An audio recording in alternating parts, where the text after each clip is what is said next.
To everybody listening, welcome to my podcast, The Indian Car Geek, a show in which I shall be talking about everything related to the Indian automobile market. By profession, I'm a dentist with an affinity towards cars ever since I can remember. I will, however, not digress further into my life, as this podcast, is not about me but about cars. In this podcast, I shall look into the past, present, and future of the Indian car market from the point of view of a middle class citizen. If interested, feel free to tune into the episodes of my show, The Middle Class Indian Car Geek, only on YouTube. Welcome to the first episode of the Indian Car Geek Show. I am your host, Dr. Suman, and welcome. I'm quite excited to start. I know that all of you listening might be new to the whole podcast thing, especially in this country where the podcast culture hasn't really caught on. First, I would like to tell you a bit about the podcast culture. Now, the emergence of podcast goes hand in hand with the emergence of traffic. Why, you ask? Probably because the podcasts are most listened to in countries with the highest incidence of traffic jams. A podcast allows you to visualize a story, listen to a whole audiobook, listen to interesting conversations between people, mostly celebrities, tech interviews, automotive interviews, anything and everything, as long as you have an imaginative mind. It's pretty much like reading a book, but in this case, other than your eyes, your ears are at work, and you can do all of this while driving. And that is why I said that the rise of the podcast goes hand in hand with the rise of traffic jams. Now, India is a country where traffic jams are fairly common.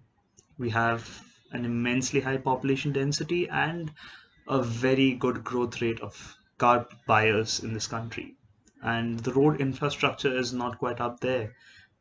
So it's quite inevitable that we have such huge incidences of hour-long traffic signals, especially in the metropolitan cities. However, the podcast culture hasn't really caught up. I would like to thank Neha Dhupia. Her podcast is quite famous. It's pretty much the Coffee with Karan of podcasts. But however, if you're interested in a more, uh, let's say, geeky podcast, you're free to tune into mine. Not digressing further, I would like to introduce you to the first topic of my very first podcast. Now, there were a number of topics I wanted to dabble on. However, I decided to go with something a bit controversial and with mass appeal, Maruti Suzuki. I can bet 5 rupees on the fact that 6 out of 10 listeners of this podcast have owned a Maruti Suzuki car or are current owners. Don't get me wrong, the company is amazing. It was the first international company to invest in the Indian market way back in the 1980s. Thanks to a government whose name I can't take right now, probably because it's not in power. But anyway, uh, the first car they launched in India was a Maruti 800. It was a small car. It was quite compact if you compare it to the cars that were ruling the roast in those days, the Fiat Padmini and the Premier Padmini, of course, because the Fiat had outsourced the production of the Padmini to the Premier company, which was based in India. The Premier Padmini and the Hindustan Motors Ambassador, which was manufactured in West Bengal. If you compare the 800 to those two cars, it was definitely smaller, had less space. However, it was better packaged. In spite of the smaller footprint, the space inside was quite respectable and it had modern features. Features that lacked in the erstwhile cars. Features like a waterproof underbody, which meant that the car wouldn't stall in the frequently waterlogged roads of Indian monsoons. Other than that, it had air conditioning. It had a wonderfully peppy 800cc Japanese engine. A point to note here is that the Japanese engine are quite peppy in nature. If I were to classify engines based on the countries they were manufactured in, American engines are, uh, let's say, hot rods. They are lazy, they are talky, they are big, They are thirsty, and they produce quite less power than European engines would with the same displacement. However, that's their character. That's what gives American cars their nature. That's why they're known as muscle cars. They are lazy, however, they once they come into their power band, they are wonderful to drive. In a straight line, of course. Moving on to European cars, well engineered, over engineered sometimes, complicated, fuel efficient, powerful, torquey, wonderful. However, they are expensive to maintain and they break down quite easily. Uh, the simpler a car is, the easier it is to maintain, the easier it is to repair, and the long lasting it will be.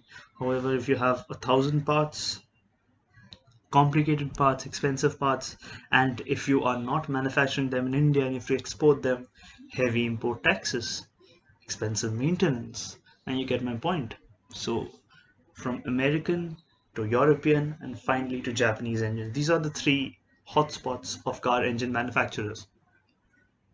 Japanese engines are peppy, they are free revving, they rev sometimes up to 8,000 to 8,500 RPM. Uh, you know about them. iVTEC engines, VTEC engines found on the Honda cars. The Japanese engines also include Mazda engines, Suzuki engines, Nissan engines. The Nissan GTR is a world famous supercar. Uh, they are relatively easier to maintain as compared to the American and the European cars. They last long, they are very reliable. However, the Japanese cars aren't as polished as, say, the European cars. They have a rough edge. They are not as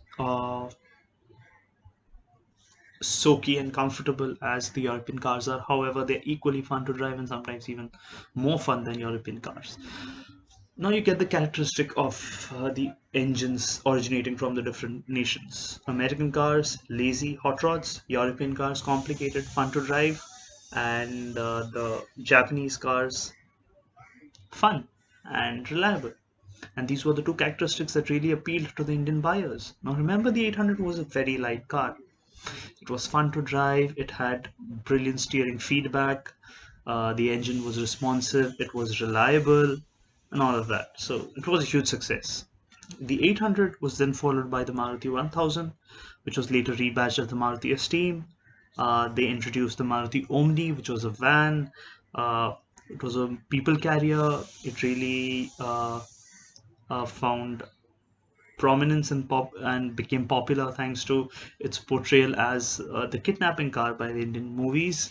Then we had, if I'm not wrong, the Maruti Zen, which has a huge cult following in India. It was a better version of the 800, more expensive, of course. However, it had a more powerful engine. It had a 1.1 liter engine, if I'm not wrong, which produced more power, somewhere in the 60 to 70 bhp range as compared to the 800. And thanks to the bigger engine, it was faster, it was more fun to drive, and it was a success. In fact, there are a few car enthusiasts in India who still own the Maruti Zen and swear by it. So it was a huge success again. It was then followed by a more practical version of the Maruti Zen, which is also known as the Maruti Wagoner. Now, it's important to notice here that around the introduction of the Wagoner, the outlook of Maruti Suzuki slowly started to change. They were slowly starting to move from fun, small, peppy cars to larger, family-friendly, practical cars. This was, however, offset by the launch of the Suzuki Swift, of course. Outrageous backseat space, tiny boat, however, oh my god, was the car fun to drive. The 1.3 liter engine was derived from the Maruti Esteem, of course. It was the older engine, which was launched in the Swift as a BS3 model. However, it had European looks, European build quality, it was safer, it introduced two airbags, and at the time of launch, the Maruti Swift had the largest radiator grille in the Maruti Suzuki lineup and in its class. In fact, not competitors then, if I'm not wrong. It had the Hyundai Getz, which wasn't good at all. It had no steering feedback, as Hyundai's don't, and it was not anywhere close to the way the Swift drove. And there was no other competitor. The Fabia came much later, the Skoda Fabia. However, I think the Swift was the standalone premium hatchback to get in the mid 2000s. It was launched 2005, if I'm not wrong. Yes, and it also had automatic climate control, which was the first feature for hatchbacks in those days. So the Swift somehow heralded Maruti Suzuki back to the enthusiast car space. And of course, they followed it up with the Swift second generation 2011 model, which I currently own. Brilliant car to drive. It was way more practical than the original Swift, as in the better backseat space. The boot, however, was smaller. However, the engine, now in the first gen Swift, the 2005-2009 model had the older 1.3 liter engine from the S team. However, in mid 2009, they introduced the K12B engine, the K series motor, which was first launched as the K10B on the Maruti A-Star, which was a horrendous failure for Maruti. Uh, After the first gen Swift, they again went back to the practical car space. They launched the Versa, which was a multi-seater, which was a failure again, probably because it was a van with a few luxury features. You might call them luxury in those days. It was essentially a van, a spruced up van, and the reason it failed terribly in the Indian car market was because of the price. They launched it at a price of about 7 lakh rupees. Mind you, you could get an Omni for 2 lakh rupees in those days. Just for the AC, no, the Versa wasn't that luxurious as compared to the Omni. It was luxurious, don't get me wrong, the Omni rode like a truck. However, it commanded 3 times the price of the Omni, and the family car buyers, they did not quite fancy that, as you could get a Qualis, a base model Qualis or a base model Innova for the same price. So you got my point, right? Who would buy a Versa over an Omni? Sorry, who would buy a Versa over a Toyota Innova? After the Versa, they launched the Grand Vitara, of course, which was a well-packaged car, well-equipped. It was a 5-seater car. However, it did not fare well because, trust me, nobody buys a Maruti more expensive than 15 lakh rupees, even to date. So, way back in 2007, launching a 17 to 20 lakh rupee car under the Maruti badge, it was doomed to fail. After the Vitara, again, they continued that trend with the Kizashi. I loved the Kizashi. It was super sexy. It was hot. It had brilliant curves, the metallic finish, features. It was amazing. However, the king of the road in that segment in those days was the Civic, and compared to the Civic and the Corolla, it simply lacked the punch and the badge. If you had 15 lakhs to spend in the late 2000s, of course you would want a Honda or a Corolla. You wouldn't a Toyota. You wouldn't go for the Suzuki badge, and the curse of the Suzuki badge continued. Following the Kizashi, they launched the SX4, which it was a hatchback in the European market. They simply added a boot to it. Followed by the Suzuki Desire, which was, I don't want to talk about it. It's not even. See, the thing is, a car has to be designed from scratch. You cannot just add a boot to a car to call it an all-new car, which explains the way it looked and my feelings about it. Not good. Following this, the path of Suzuki was somewhat lost. This was followed by the Suzuki Celerio. Now I shall get into the problems of how Maruti lost its way. The Celerio was a car designed for planned people. I might sound rude saying this, but from the way it looks, people with taste usually stay away from such bad looking cars. An essential safety feature of the Celerio was that at high speeds, if it sensed that your car was about to crash, it would retract the brake pedals. The theory behind this was on the crumple zones caving in the event of high speed crash, the pedal would not uh, attack you. The pedal would not be pushed forwards to harm your body, which is why the pedals were designed so that in the event of a crash, it would move away from you towards the bonnet. However, the major flaw in this was sometimes the car sensed an impending accident even when there wasn't. The pedal would just retract, and that is quite scary, right? Traveling at 80 kilometers per hour, there's a cow in front of you, and suddenly you have to brake, but the brake pedals are moving away from you, like girls move away from nerds or geeks. Uh, bad joke. But anyway, you get my point. It had huge flaws. However, the major ace that Maruti thought it had up its sleeve was the AMT, the Celerio AMT. It was the first hatchback in the Maruti. It was the first affordable hatchback from Maruti to have an automatic transmission rather than an automated manual transmission. And AMT is the worst form of automatic transmission you can get. However, who cares, right? If you're buying a Celerio, you anyway don't have to race or go for weekend races. You're going to commute from home to work anyway. So people lapped it up for a few months till the rivals launched better cars with better automatics.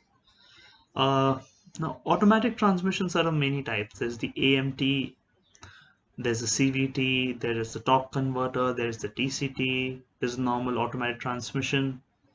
Hyundai is coming up with its clutchless manual transmission, which I think is a better implementation of AMT because you'll still have control over gear transmissions.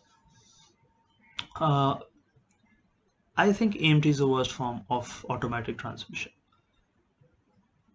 and that explains the scenario. It wasn't a car to really speak much of, and it slowly faded from the personal car buyer space and drifted into the fleet market. And there it lies. You can see thousands of Celerio Uber cars, Nola cars on the Indian streets, and I believe it deserves the reputation it has currently. And then, I mean, they launched the Maruti divided into two. There was the Maruti Suzuki Arena and the Maruti Suzuki Nexa. I understand the logic behind this. Maruti wanted to change its image. They wanted to appeal to the expensive car buyers, and they did not want such a buyer to enter the same showroom as the buyer of an Alto. Of course, if you're spending 15 lakh rupees on a car, you do not want uh, to visit a showroom which also houses a 2 lakh rupee car, which is why they introduced the Maruti Suzuki Nexa. And I believe it was a good move. And the first car they launched under the Nexa was also a brilliant car, the S Cross.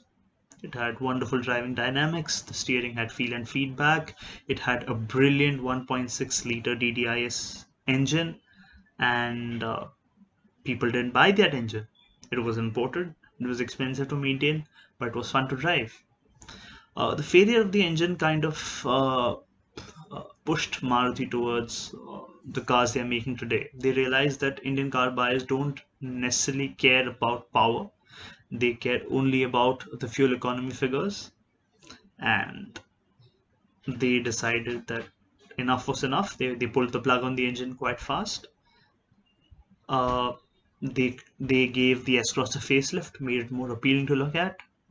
Uh, Installed the smaller 1.3 liter DDIS engine on it, the old 10-year-old engine which was first introduced in the Swift way back in 2008. A 10-year-old engine, and people lapped it up. It fared better than the 1.6 S-Cross. And followed by that, Maruti decided that enough was enough. They're going to give the Indian car buyers what they want. Now, the most crucial juncture, which I feel is the reason, which I feel is the point at which Maruti diverted from the hearts of the Indian car enthusiasts. There were two routes that Maruti could take to comply to the upcoming BS6 emission norms. Either it could go the hybrid route or it would go the turbo powered route. The hybrid route. What is a hybrid car? A hybrid car is a car which has both a battery and an engine. How does it help?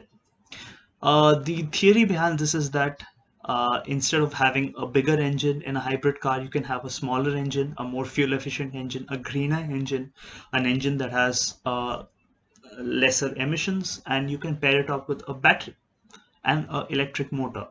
Now, when you're driving at low speeds, you're idling in traffic, you're cruising around smoothly, not at very high speeds, the energy provided by the battery and the electric motor will be sufficient to drive the car, which means that your petrol engine won't be used, there'll be no petrol used, thereby no emissions during that period. However, when you needed power, you could press on the accelerator and you could turn on the engine and get the power you needed.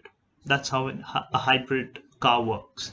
However, it is an expensive technology, and Maruti realized that a proper hybrid powertrain would be expensive to design, would be expensive to place in a car, and thereby increase the price of any car with a proper hybrid technology by 10 lakh rupees. That means you would have to spend up to 15 lakh rupees for a Celerio, 20 lakh rupees for a Baleno, and 30 lakh rupees for the bland Ciaz. So what they did was they designed a micro hybrid technology and they called it the SVHS or SHVS, whatever. It was a micro hybrid technology. It had a terribly small battery. Initially, it was a success.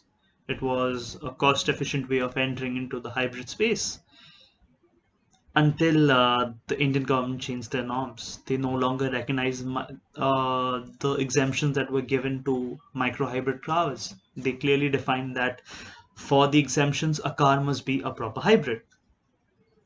That means that all the money that Maruti had invested in the micro hybrid space had gone down the drain. They had to think again. They had to rework their BS4 engines to comply with the newer BS6 emission norms. Mistake number one, trusting the hybrid space instead of the turbocharging space. Mistake number two, omitting diesel engines altogether and creating a new diesel engine only for 3 months. You might be surprised. Creating a new engine costs crores and crores of rupees, probably in the range of 200 to 300 crores. Maruti spent all that money in designing a 1.5-liter diesel engine to replace the old aging diesel engines in the S-Cross, the Ertiga, and the Ciaz. For how long, you ask? They sold the engine for 6 months. And why did they stop selling the engines after those 6 months? Because the BS6 emission norms had come in and they were short-sighted enough to create an engine, an all-new engine, an aluminium block diesel engine after spending so much money. A BS4 engine. They did not create a BS6 engine. Probably because the cost would again increase and the cost of the price of the vehicles with that engine would have increased. But why spend all that money in the first place? If you knew that the BS6 emissions were coming up and designing an engine, the time frame required would lead to a 6-month time frame before the BS6 emission norms would come in, why spend all that money to create a BS4 diesel engine and then stop selling it? Mistake number two, a BS4 diesel engine for a 6-month time period. Moving on to the last mistake that Maruti made that literally ended all the love car enthusiasts had for Maruti. Lack of safety features. A car enthusiast is not somebody who merely loves fast cars or likes to drive fast, put up neon lights on their cars, low riding tires, low riding suspension. That is a very cliched outlook of a car enthusiast. A car enthusiast is somebody who loves cars. A car geek is someone who lives, dreams, and breathes cars. They look into every aspect of a car, be it safety, ride comfort, value for money, fuel efficiency, power delivery, maintenance, each and every aspect of a car. Maruti excels in almost all of them except in safety. Maruti Ciaz is the flagship sedan of the company. Its competitors, the Verna, comes with 6 airbags. The Honda City comes with 6 airbags. Uh, Many other car in the segment, even the compact SUVs from the other manufacturers, come with 6 airbags. The EcoSport comes with 8 airbags. 8 airbags. And the top model, Maruti Suzuki Ciaz, the 2020 Ciaz, Alpha model, comes only with 2 airbags. In fact, there are no cars in the Maruti Suzuki stable which offer more than 2 airbags. That is baffling. I mean, the Indian government has complied that there cannot be less than 2 airbags in any car, any passenger car sold. And they decide that that's more than enough for the Indian car buyers. They don't care for safety now, do they? However, they fail to realize that every manufacturer must look 5 years into the future to reap the benefits that they are having today. I'll hark you back to a different segment. Mobiles. Every manufacturer other than BlackBerry and Nokia looked in the future. They started adapting to Android. They created touchscreen phones. They optimized Android on their software. Whereas BlackBerry decided to stick to their guns, to stick to the old QWERTY keyboards. They did not trust the Android platform. They thought people would stick to their old platforms, and they doomed. Nokia, on the other hand, put their faith in a completely different direction. They were late to the touchscreen space. They kept sticking on to the Symbian devices, and when they chose to make the shift to touchscreen devices, they put their faith on Windows mobile platforms, which was a grave mistake. They underestimated the importance of looking to the future, and they were too busy in uh, enjoying enjoying the reaps of the present, which is why both of them failed. Both of them are no longer named amongst the prominent smartphone makers in the world. Maruti Suzuki is the leading automotive manufacturer in India. However, if you look towards the rivals, Hyundai, Kia, Honda, they're trying different things. Hyundai currently has 6 gearboxes in their lineup: manual gearbox, a CVT, a torque converter, AMT, a dual clutch transmission, and a clutchless manual transmission, which they're calling as the IMT. Imagine having such a variety to choose from when you enter into a Hyundai or a Kia showroom. Imagining having the luxury of choosing 6 to 8 airbags in your car. Imagining having the luxury to buy a car at the same price as a Maruti car with better build quality, better features, better safety, better variety, better range, with a slightly poorer after sales service. Nobody can match the after sales service of a Maruti. However, I'm sure if you had so many positives to look at, you would surely ignore slightly worse after sales service. On an ending note, of course, it's a huge company. They have huge resources, a huge R&D team, and a wealth of experience. There's still time. They can improve the next gen Swift. The current gen Swift is trash. It is built like trash. It drives nowhere close to the previous gens. It is easily bettered by cars from other manufacturers like the Ford Freestyle, the Ford Figo, the Grand i10 Neos, and I mean, and even the Tata Altros. I mean, look at Tata. Look at them 5 years back and look at where they are today. They give huge importance to customer feedback. They want to know the pulse of the customer, and I know that the current car buyers don't care that much for performance, for safety. They care for fuel economy. But the Gen Y, the Gen X, and the Gen Z are coming up as the next potential car buyers. They're getting jobs, they're passing out of colleges, and within the next 5 years, they'll be the decision makers of the family. They'll be the bread earners of the family, and I can bet on the fact that they'll be more well informed. They'll be more adventurous with their car buying decisions, and they will not think twice to opt for a better product, be it at the cost of slightly poor after-sales service. They won't think twice before opting for a product that will give them more value for their buck. And on that note, I end this podcast. Thank you for watching. I hope there'll be many further conversations to have with you, and I look forward to it. Thank you for listening to my podcast. I hope you were entertained. Please subscribe to my channel. Watch my 2 previous videos that I had made 2 years back, following which I lost interest.